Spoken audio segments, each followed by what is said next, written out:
दोस्तों, ये छोटा सा परिंदा हाउस स्पैरो कहलाता है, जो कि आम तौर पर हमें देहाती इलाकों के अंदर सबसे ज्यादा देखने को मिलती थी।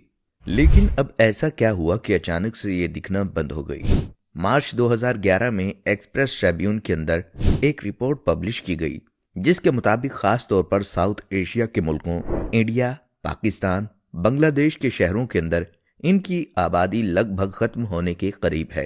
और ये खबर इंतहाई खतरनाक है, क्योंकि अगर ये चिड़ियां हमारे माहौल से गायब हो जाती हैं तो ये बात याद रखें कि इंसानों को ऐसी जानलेवा बीमारियां शुरू होंगी जिसके बारे में हमने आज से पहले सुना भी नहीं, और ना ही उनका इलाज मुमकिन होगा। लेकिन कैसे, आइए जानते हैं। देखें, आज बहुत सारे फैक्टर्स ऐसे हैं जो कि सिर्फ इन हाउस स्पाइरस को नहीं बल्कि कई लोकल परिंदों के नस्ल को एक एक करके खत्म कर रहे हैं। सिर्फ कराची शहर के अंदर इनकी पॉपुलेशन तकरीबन 80% तक गिर चुकी है। बिल्कुल यही हाल भारत के अंदर भी है, और वहां पर भी इनकी पॉपुलेशन 80% तक गिर चुकी है। 1958 में चाइना के लीडर माओ ने एक ऐसी गलती की थी जिसकी वजह से 4.5 करोड़ लोगों को अपनी जान देना पड़ी। दरअसल हुआ कुछ यूं कि चाइना के अंदर अगले 15 साल का एक मंसूबा बनाया गया कि इकोनॉमी को तरक्की देकर इसे अमेरिका और बरतानिया के बराबर पहुंचाना है। लिहाजा उस टाइम एग्रीकल्चर की परफॉर्मेंस को बढ़ाने के लिए माओ की हुकूमत के अंदर ही ग्रेट स्पाइरो कैंपेन को चलाया गया, जिसके मुताबिक चिड़ियों, चूहों, मक्खी और मच्छरों को बिल्कुल मारकर चाइना से खत्म करने का प्लान बनाया गया। खास तौर पर यह जुल्म इन चिड़ियों पर किया गया, क्योंकि इनसे मुतल्लिक चाइनीज रिसर्चर का कहना था कि हर एक चिड़िया हर साल तकरीबन 4 किलोग्राम का अनाज खा जाती है और फलों को भी नुकसान पहुंचाती है।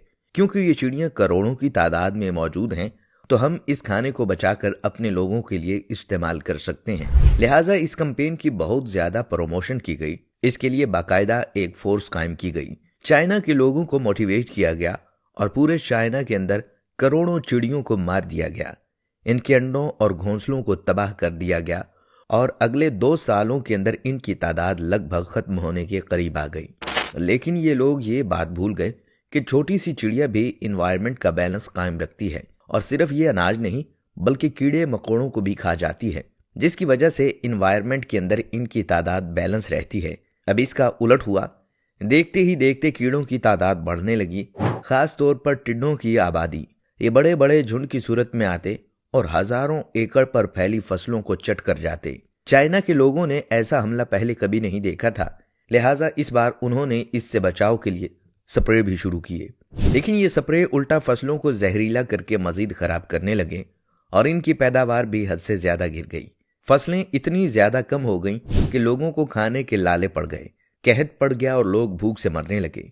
इतनी बुरी हालत हो गई कि लोग सिर्फ मट्टी खाकर गुजारा करने लगे। आखिरकार माओ ने तंग आकर 1960 के अंदर यह प्रोग्राम बंद कर दिया, लेकिन अब तक बहुत देर हो चुकी थी। 1958 से 1961 तक तकरीबन भूख की वजह से 4.5 करोड़ लोग मारे गए, और इसके पीछे सिर्फ और सिर्फ एक छोटी सी गलती थी, और वो ये थी कि परिंदों को मार देना। और इस वक्त बिल्कुल यही हालत हमारे मुल्क की होने वाली है। एक अहम वजह के दरख्तों की कटाई की वजह से होने वाले हर साल टेम्परेचर के अंदर इजाफे की वजह, या फिर ग्लोबल वार्मिंग की वजह से ये छोटा सा परिंदा अब मजीद गर्मी और सर्दी को बर्दाश्त नहीं कर पा रहा।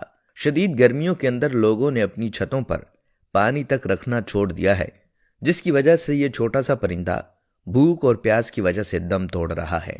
लेकिन अफसोस कि आज इस बारे में किसी को भी कोई फिक्र नहीं है।